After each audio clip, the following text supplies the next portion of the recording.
Ah, Cyril. Oh, soleil sur vous, citoyennes et citoyens, bienvenue sur le Nexus 6, je suis le capitaine. Je n'ai pas pour habitude de revenir trop souvent sur les mêmes univers, mais pour une fois, je vais faire une exception. En effet, j'espère que vous ne l'avez pas manqué, mais il y a 4 mois environ, je revenais sur la saga Star Wars et m'interrogeais sur son avenir. J'y dressais un bilan des dernières productions de ce lore si cher à nos cœurs, en revenant notamment sur les dernières séries Disney. Ma conclusion était sans appel. Où va la saga ? Plus ou moins nulle part. Une analyse à charge donc, qui, à part dans le domaine vidéoludique, laissait peu de place à l'espoir. Et je maintiens tout ce que j'ai dit dans cette vidéo, ne vous inquiétez pas. Néanmoins, entre-temps, est sortie la dernière série en date de la licence, Skeleton Crew. Et j'aimerais revenir dessus, car je pense qu'elle me permettrait de préciser un peu plus le constat que j'avais exposé à l'époque. Mais du coup, de quoi ça parle, Skeleton Crew ? La série nous envoie à la période de la Nouvelle République, plus précisément 9 ans après les événements du Retour du Jedi. Une période de renouveau donc, et porteuse d'espoir. On y suivra les péripéties de 4 jeunes enfants. Des Space Baby Boomers, puisqu'ils sont tous nés juste après l'un des conflits les plus terribles de l'histoire de la galaxie, ça nous en rappelle d'autres. Mais avant qu'ils en arrivent à profiter de leur retraite et de leurs 3 maisons de vacances tout en cliquant sur n'importe quel lien qu'ils reçoivent là dans des mails obscurs, et en traitant les jeunes de fainéants, nos 4 héros vont vivre de sacrées aventures. Wim, Fern, KB et Neil vivent sur At-Atin, une planète moderne, développée et surtout tranquille, où la vie est régulée dans ses moindres aspects. Tous les adultes semblent travailler dans des postes administratifs pour une machine étatique millimétrée qui ne souffre d'aucun écart et dont on ne connaît pas réellement le but. Les autres tâches, celles de contrôle et de police notamment, sont elles dévolues à des robots. Autre mystère, la planète semble coupée du reste de la galaxie par une barrière cachant sa surface. Toujours est-il que tout le monde semble s'accommoder de la chose, et les enfants de la planète n'ont pas d'autre horizon que de passer un test d'aptitude qui déterminera leur futur poste au sein de l'administration. Un avenir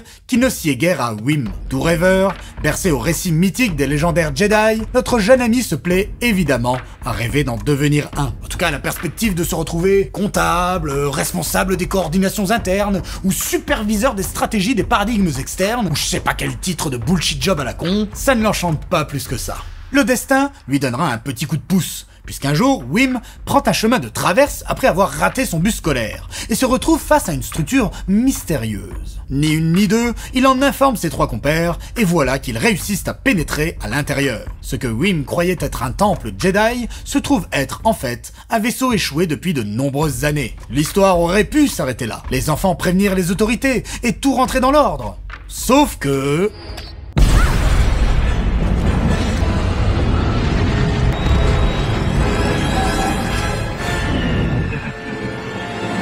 la curiosité est un excellent défaut. Et voilà donc nos amis perdus dans l'espace, dans un vaisseau inconnu, et comme si la situation n'était pas assez compliquée, un vieux robot pirate bougon y réside toujours. Après les quiproquos et présentations d'usage dans ce genre de situation, notre nouveau compagnon mécanique les emmène à une station spatiale pirate, où il se passera ce qui allait évidemment se passer lorsqu'on envoie des gosses au milieu des pires malandrins de la galaxie. Ils se font enfermer au cachot. C'est là qu'ils feront la connaissance de Jod Nanawood, un homme ambigu, sensible à la force, qui semble avoir un passif avec les pirates de la station. Il les aidera à s'échapper et se montrera particulièrement intéressé par le fait que les enfants viennent d'At-Atin, planète qui, pour le reste de la galaxie, est légendaire, car elle contiendrait un mystérieux trésor. Tous les pirates sont donc à sa recherche et Jod proposera alors d'aider les enfants à retourner chez eux. Réussiront-ils ?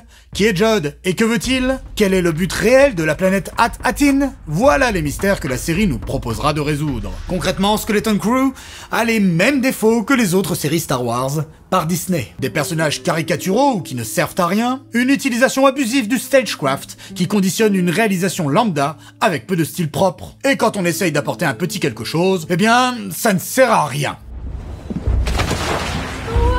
Franchement, tu pouvais pas faire ça en courant juste ? Et hop là ! Non mais...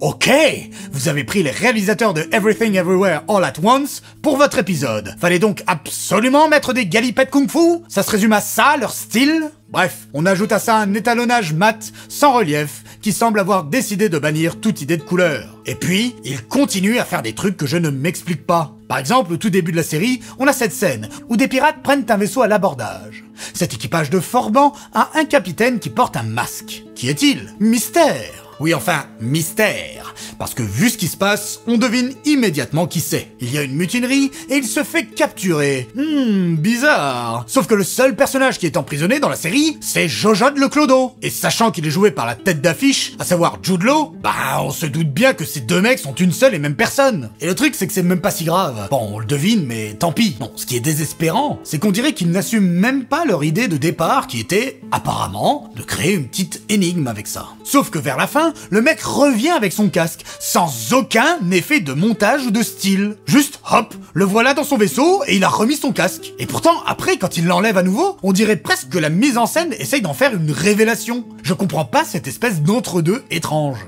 Et en version originale, ils ont même été jusqu'à changer la voix entre quand il a son casque ou pas. C'est quand même bizarre. Et enfin, le classique Disney+, des plans, des dialogues et des situations qui traînent en longueur pour réussir à faire tenir une histoire simplissime en 8 épisodes. Alors que, comme d'habitude, cela aurait certainement fait un film d'1h30 plus efficace. Vous le savez, à part Andor et le début de The Mandalorian, à mes yeux, tout le reste des séries Star Wars est à jeter à la poubelle. Et il faut avouer qu'avec Skeleton Crew, on n'est pas au-dessus de l'habituel. Pourtant, je dois vous avouer que je me suis un peu laissé embarquer dans cette histoire. J'irais même jusqu'à dire que c'est sympa. C'est quand même fou. Qu'est-ce qui se passe? Qu'est-ce qui m'arrive?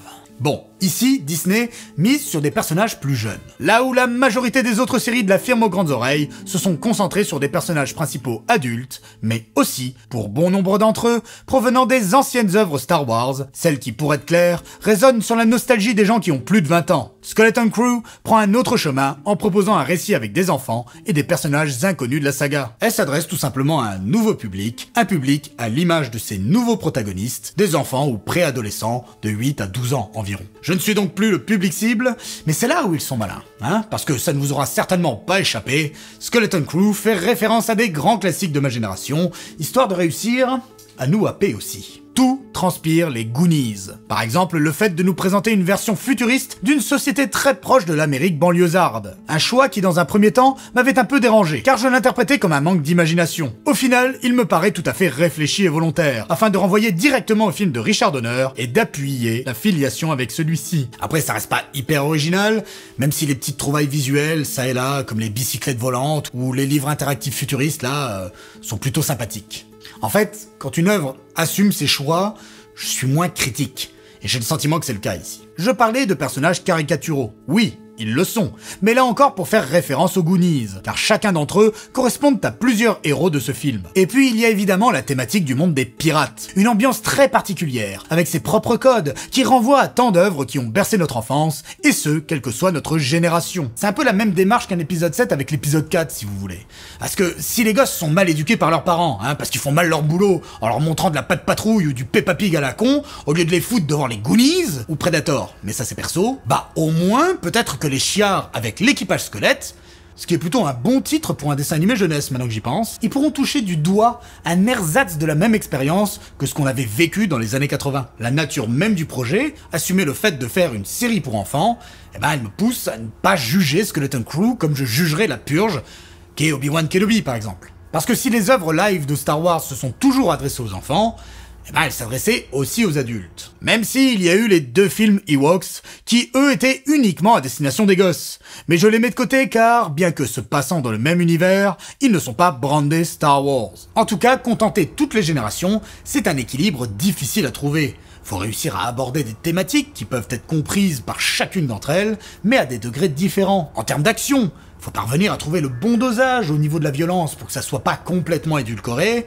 et qu'en même temps, il y a un peu de... que ça touche un peu, quoi, que ça choque juste ce qu'il faut. Des critères, qu'on demande moins aux œuvres uniquement adressées aux enfants. Qu'on le veuille ou non, on n'a pas non plus les mêmes exigences à leur égard en termes de réalisation que les productions à destination des adultes. Attention, moi, en temps normal, j'aurais autant d'exigences, si ce n'est plus, pour les films, dessins animés ou séries pour les mômes. Mais ce n'est pas le cas du système et de la majorité des gens, donc je m'adapte. Et j'ai le sentiment que c'est clairement la raison qui fait que j'ai apprécié Skeleton Crew. Je ne lui réclame pas la même chose que pour les autres productions Disney. Oui, c'est un peu kitschouille à certains moments. Les comédiens surjouent un peu. Tiens, c'est Steve Urkel. Mais pour une fois, cela correspond tout à fait à l'ambiance du monde des pirates. C'était exactement le même type de kitsch que l'on pouvait retrouver dans tous ces films que j'aime. Hook, évidemment, mais les Pirates des Caraïbes aussi. Donc de quel droit pourrais-je reprocher cet aspect à Skeleton Crew? Ça peut paraître positif dit comme ça, mais la conclusion est plutôt malheureuse. Et c'est la petite précision que je voulais apporter quant à mon constat sur où va la saga. L'ensemble des séries Star Wars de Disney ont le niveau que l'on demande habituellement, et malheureusement, à des créations pour enfants. Ni plus, ni moins. Il se trouve que pour une fois ça marche, parce que leur modèle de production qui revoit à la baisse l'écriture, la prod, la réal, tout en fait, est en adéquation avec ce qu'on attend de ce type de projet. Mais c'est juste un heureux hasard. Tout ceci reste parfaitement critiquable en fait. Surtout que, même si la filiation est là, et que ça en partage certains aspects, il faut savoir raison garder. Les films de l'époque des Goonies et de Hook, ça restait quand même vachement mieux produit, avec beaucoup plus d'attention aux détails. Regardez-moi ce décor de bateau pirate, ça a une sacrée gueule. Faut avouer qu'en comparaison, Skeleton Crew fait pas le figure. Mais en réalité, à part en termes d'ambiance et de type d'histoire, ça n'a pas grand sens de comparer le mode de production des Goonies avec celui de Skeleton Crew. Les temps ont beaucoup trop changé. En tout cas, j'assume. Écoutez, je me suis laissé avoir.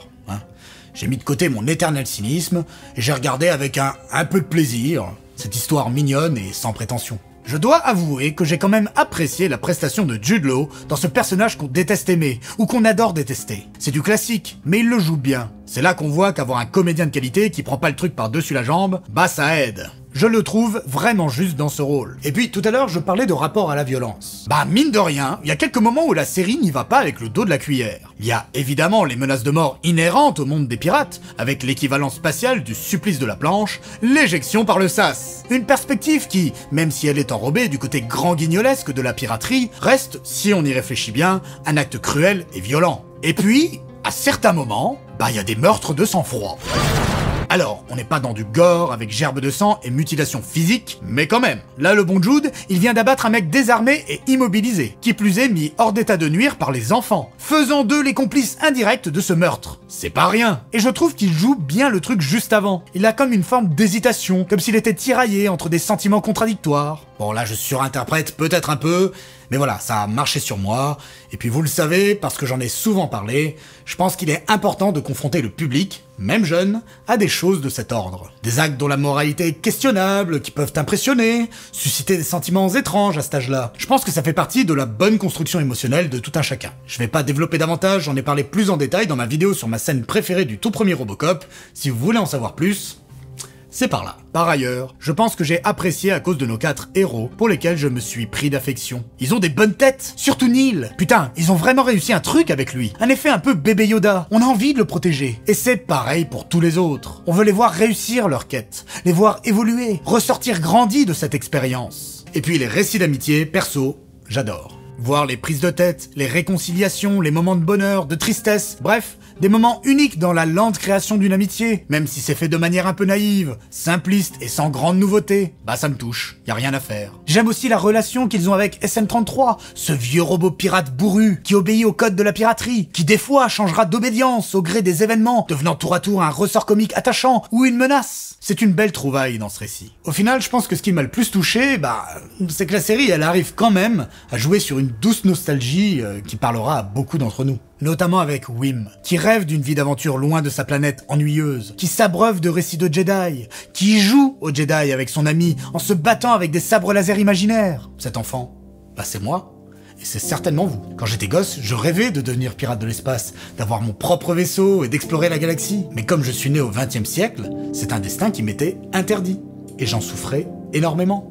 De devoir me contenter de ce que la méprisable époque qui m'avait vu naître avait à m'offrir comme perspective. Je ne l'acceptais pas. J'ai eu la chance d'être arraché à mon époque et d'être transporté ici dans le futur. Ça n'a pas été facile au début, et j'ai perdu toutes les personnes qui m'étaient chères. Mais malgré tout ça, pour rien au monde, je n'échangerai ma vie sur le Nexus 6 pour celle qui était la mienne il y a 300 ans. Jamais.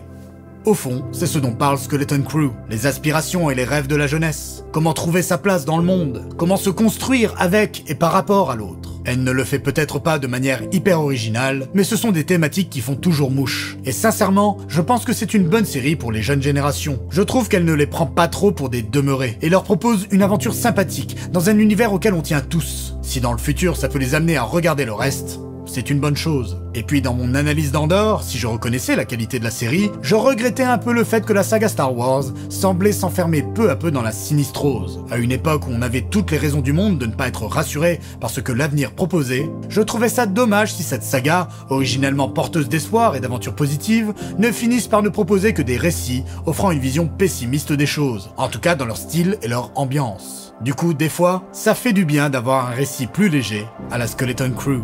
Mais n'oublions pas que Andor, même sous ses atours déprimants et rugueux, reste un récit de révolution. Et je ne connais pas de plus belle promesse d'espoir que ça. Merci pour votre écoute, citoyennes et citoyens, j'espère que cette émission vous aura plu. Sinon, mon livre est toujours en vente. Si vous êtes abonné, n'hésitez pas à activer la cloche. Avec les commentaires, c'est vraiment l'élément le plus important pour le référencement des vidéos. Et je crois que vous êtes que 15% des abonnés à l'avoir activé. Donc vraiment, faites-le si vous voulez être au courant rapidement des sorties des prochaines vidéos. Et puis si vous n'êtes pas abonné, n'attendez plus et bienvenue dans l'équipage. Enfin, si vous le souhaitez, vous pouvez nous soutenir sur Tipeee si vous estimez que le Nexus 6 doit continuer à voler. Soleil sur vous et à très bientôt sur le Nexus 6. Ciao. Oh merde.